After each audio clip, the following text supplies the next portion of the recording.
Bueno, la propuesta de hoy es realizar la primera clase de progresiones de talles, que es digamos que es la materia más humilde de las tres que vamos a abordar en este aprendizaje, porque yo siempre digo que nuestra profesión, el oficio del modelista, se basa en tres patas. ¿eh? Una es el diseño, ¿sí? Que yo diría que el diseño es siempre la parte más glamorosa, la que nos da más chapa, es decir, ser diseñador a veces nos da cierta importancia. La segunda pata es la moldería, ¿sí? Y la tercer pata es la progresión de talles. Fíjense que la progresión de talles, esto define tres profesiones muy claras, que a veces hay fábricas que justamente tienen tres personas trabajando, es decir, por un lado el diseñador, por el otro lado el modelista, que es el que hace los moldes, y en tercer lugar el progresionista de talle. Tengan en cuenta que la progresión es lo más humilde, es lo más sencillo, pero a nosotros lo que más queremos justamente es la progresión de talle, porque con lo que ganamos el dinero nosotros con la progresión de talle. Porque muchas veces la parte del diseño, la moldería, es más ir y venir, probar, ida y vuelta, que una prenda queda bien, que hay que reformarla. Cuando la prenda está probada y aprobada, y esa prenda se manda al progresionista para que haga la progresión de talle, es un taxi, porque el tipo va a cobrar la mitad de lo que cobra por el diseño y la moldería por cada talle de la progresión. Atención, ¿por qué yo digo que también es lo más humilde? Porque es un tema que no implica ninguna creatividad especial, es decir, yo puedo no ser creativo, es más geométrico el trabajo, y van a ver que una vez que lo internalizamos y empezamos a trabajar, se hace prácticamente con los ojos cerrados. Yo puedo estar haciendo progresiones y charlando de bueyes perdidos, no pongo ninguna neurona creativa, ni tampoco ninguna ansiedad, porque ese molde que estoy progresionando ya se cortó, ya se hizo el prototipo, fue a la fábrica, se corrigió y viene probado y aprobado para la progresión.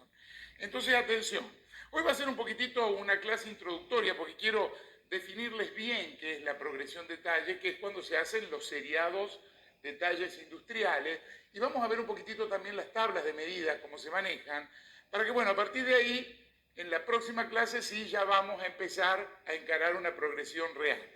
Por lo demás, sepan que cuando yo hago una progresión de talle siempre trabajo con el molde ya con los suplementos de costura industriales, que eso lo vamos a ir viendo en la clase de diseño, es decir, cómo se presenta un molde a una fábrica, qué suplementos de costura, qué indicaciones.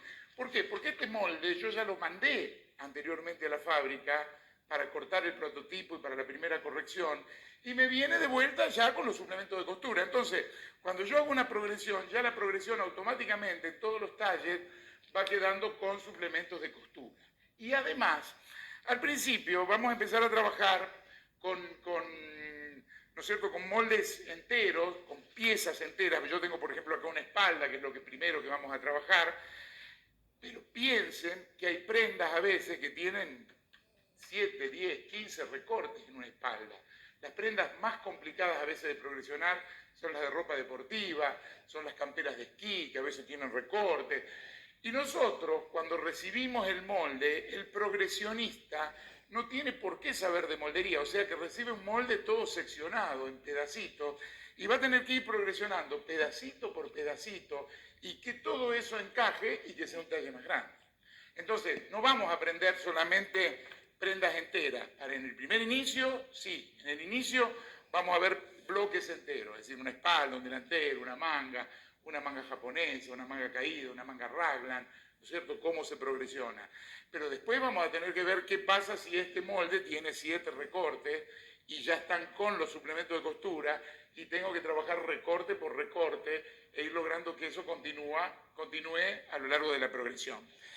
Entonces, una cosa sí que tenemos que tener en cuenta, cuando nosotros hacemos un molde industrial y esto va a ir a la fábrica de confección, tiene que quedar impecable. Y yo siempre digo que también darle mucha importancia a la prolijidad de las terminaciones, porque un poco eso habla de la profesionalidad de un modelista o de un progresionista. Porque en nuestro país, en la Argentina, ¿no es cierto?, las fábricas de confección son muy atomizadas en general, el 90% de las fábricas son chicas, familiares. Entonces se va a quedar con el trabajo aquel diseñador que sepa también moldería y progresiones. Un poquito se busca esa persona, un poquitito que barre 2 o 3 oficios. Y fíjense que los oficios que vienen atrás, que serían del cortador, el pisador, el encimador, si viene una persona que me hace las 3 funciones, esa persona se queda con los trabajos. Yo siempre peleo un poquitito con esto también, con las carreras actuales de diseño de indumentaria, donde al chico se le desarrolla mucho el diseño, o sea que hacen un trabajo muy importante en el tema del diseño, pero se olvidan de estos 2 factores, o la moldería y la progresión, que son muy importantes, y ante una competencia laboral, cuando se presentan 2 personas, si uno es solo diseñador y el otro es diseñador, pero conoce de moldería y progresiones, el que se queda con el trabajo es ese, el que completó y que tiene una educación más generalista de la cosa. Por eso les digo, el tema de la progresión de talle no es un tema menor. Es decir, nosotros recibimos un molde en talle 44 y tenemos que llevarlo siempre 2 o 3 talles para arriba y 2 o 3 talles para abajo, porque nunca van a ver que después el achique es un poco más complicado que la grande del molde. Es decir, porque cuando achicamos no vemos las líneas, se nos complica un poquitito, pero no podemos zafar del achique. Es decir, cuando yo tengo un talle intermedio, ¿por qué? Porque el prototipo siempre se corta en un talle intermedio. Es decir, si yo estoy haciendo una línea de niños y quiero dibujar un pantalón que es del talle 2 al 16, no hago el talle 2 del pantalón y después subo hasta el 16. Lo lógico es cortar una muestra en talle 10, 12, entonces voy a hacer 2, 3 talles para arriba, 2 o 3 talles para abajo. De esa manera los errores, ¿no es cierto?, no se notan tanto. Es decir, si yo me equivocara en medio centímetro por talle, no se nota tanto porque estoy en el medio.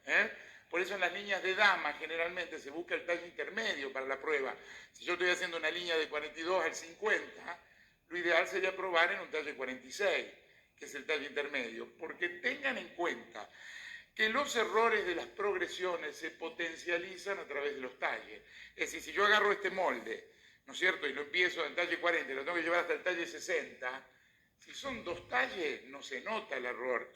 Pero si yo me equivoqué en medio centímetro, ¿no es cierto?, en 10 talles y me fui 5 centímetros en el último. Fíjense que eso, por ejemplo, en un tiro del pantalón, un pantalón sería dramático llegar a un talle grande con un tiro 5 centímetros más largo o más chico porque me equivoqué al revés, ¿no es cierto? Entonces siempre tengan en cuenta eso. Otra cosita que hacemos, que lo vamos a ir viendo, ¿no es? Todos los moldes van con indicaciones de corte, con el hilo, con la cantidad de piezas, el número de artículo, el nombre del artículo, porque siempre que se pone un artículo se pone un número y un nombre. Y el nombre no es una cuestión menor. Yo si hago una camisa, por ahí pongo el artículo 10.591 porque cayó ese artículo, pero a lo mejor la llamo camisa Madonna. Y fíjense que se pone a propósito el nombre de pila porque cuando pasa el tiempo, uno del nombre de pila se acuerda de la camisa. ¿Te acordás cómo se vendió la camisa Madonna? Vamos a fabricarla de nuevo, vamos a hacerla en otra tela. Nadie se va a acordar, ni yo me acuerdo qué número de artículo le puse recién, 10.591 creo que era, ¿no es cierto? Entonces uno del artículo se olvida, del nombre de pila no. Entonces siempre que un diseñador hace un artículo, hace una colección, pone el número de artículo que corresponde a la cosa administrativa de la empresa y siempre el nombre de pila.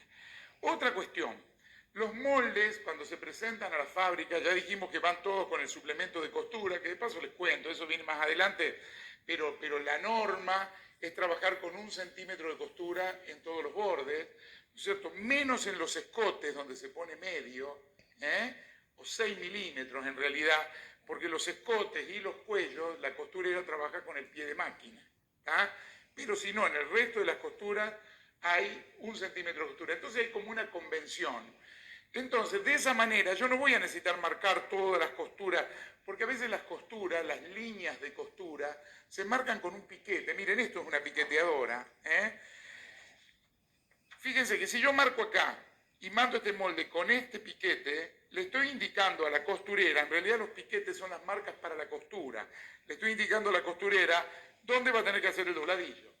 Si yo tengo, fíjense, una pinza central, no sé si se alcanzan a ver bien los piquetes, se dobla así por la mitad, se piquetea acá, se piquetea ahí, se piquetea donde terminan, y todos esos piquetes, el cortador después lo tiene que trasladar a la tizada. La tizada es el marcado que se hace sobre la tela, y al colchón de tela, y se trasladan los piquetes al corte, que después ya les voy a enseñar cómo se trasladan, porque estos que son perimetrales no hay ningún problema, porque con la misma máquina de cortar uno entra, pero el problema está cuando yo necesito trasladar piquetes internos, que hay distintas formas, pero eso ya lo vamos a ver un poquito más adelante.